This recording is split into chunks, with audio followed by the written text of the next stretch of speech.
Have you been to America lately? A lot of Americans really haven't. For months, most of us have stayed close to home. We've had to. So the next time you get on a plane and visit a couple of American cities, you may be surprised, especially if you remember those cities well from before the pandemic. An awful lot has changed in a short time. Many stores and restaurants are closed. You expect that. Churches are locked on Sunday morning. That's weird. The streets seem empty except for the parks, which are full of the homeless. When you do see people, they tend to be wearing masks and they won't get close to you. It's a very strange experience. The country has changed a lot. The culture has changed a lot, and really not for the better. So the question is, how long will this last? How long do we have to endure this? When do we get our country back? When can we live like we used to live back in February? That question is too rarely asked, and in fact, asking it is actively discouraged. At first, you'll remember the authorities told us we could resume our lives when hospital admissions tapered off, when we flattened the curve. The curve stayed flat. In most places, it never bent. So we got a new benchmark for when we can get back to normal, when we get a vaccine. Everything will be fine once we can vaccinate against COVID-19. Many in authority told us that. They're still telling us that. The state of Virginia has announced that when a vaccine finally does arrive, it will be mandatory. Not all vaccines. Virginia will not require vaccines for hepatitis or HIV. They won't require a vaccine for meningitis either, despite the fact that meningitis kills a lot more, say, college students than coronavirus does. But once we get a corona vaccine, they're telling us, all will be well. But now they've changed that. Not true anymore. According to a new announcement from the World Health Organization, a vaccine, even if we get one, will not be the end of all of this. It will never end. You can get your injection, they'll make you get it, but you'll still be under arrest.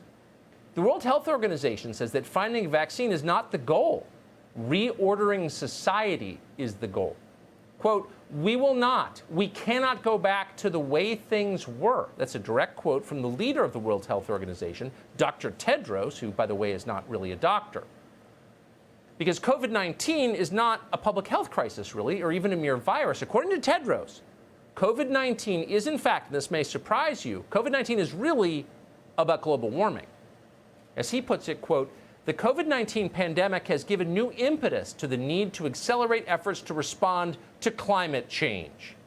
I bet you didn't see that coming. Bill Gates did. He agrees with that wholeheartedly. Earlier this month, Gates posted an essay to his personal website, which you probably haven't seen, arguing that the lesson of the corona pandemic is that the rest of us will have to sacrifice even more to save the Earth from warming. Now, for people who are not billionaire global influencers, this is all pretty confusing. Quick, what does the coronavirus have to do with climate change? Well, for one thing, China caused both of them. That's the obvious link. But that is definitely not the point Dr. Tedros and Bill Gates are making. Both of them bow before China. They would never meaningfully criticize the Chinese government. So you can be assured that's not the connection they're drawing. No. For Dr. Tedros and Bill Gates, pandemic and climate change share a very different connection. Both are useful pretexts for mass social control.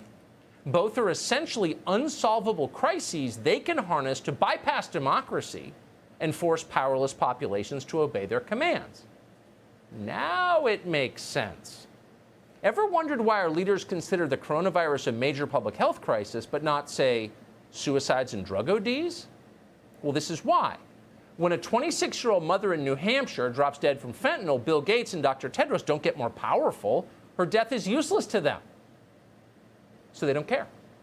If you actually wanted to improve people's lives, you would look at things very differently, and you would probably reach very different conclusions about the pandemic. In just a few weeks, a deadly virus spread from central China through Europe to every major city in the West. And as that happened, the World Health Organization did nothing to stop it and, in fact, spread disinformation as it was happening. Those are the facts. So what would a rational person conclude from those facts? Well, the first and most obvious lesson is globalization has risks. It has upsides, of course, cheaper plastic crap from China, but it also has risks. Pandemics spread very, very fast. Then, as it happened, our most important international public health organization failed on purpose. It's corrupt. The WHO is corrupt. That's a huge problem. That's the other lesson. But no one's learning those lessons. When was the last time you heard Bill Gates or Dr. Tedros say those things? Never. They never will say them because they wouldn't benefit from acknowledging they're true. This is true about all crises. They only take the lessons that empower them. How about global warming? How would a rational person assess global warming? If you really believe that carbon emissions were distorting the Earth's climate, and that's the claim they make, maybe they're right, then you would take a very close look at the forces behind those carbon emissions. You would ask hard questions about the global economy. You'd wonder, who's profiting from this system that's destroying the Earth? How exactly do the richest, most powerful people in the world, that would be big finance and the tech monopolies, contribute to carbon emissions? That would be the first question you would ask. That's the logical way to think about climate change. And if you began to think that way, you might wind up concluding that people like, I don't know, Michael Bloomberg were in fact climate criminals. Their private jets alone produce more carbon emissions a year than entire African villages do, not to mention more than your neighborhood does, a lot more. But tellingly, no one on the environmental left ever criticizes Michael Bloomberg. He's considered a leader in the fight against climate change. On the basis of the numbers, that is ludicrous, but they say it with a straight face and demand you believe it. Part of this is human nature. All of us tend to place ourselves at the center, in the heroic center of our own narratives. And that's particularly true of rich people who tend toward the narcissistic. But in this case, they are evading responsibility. They are profiting directly from a system they claim is unacceptable, but it's not their fault somehow. You know whose fault it is? Oh, it's your fault.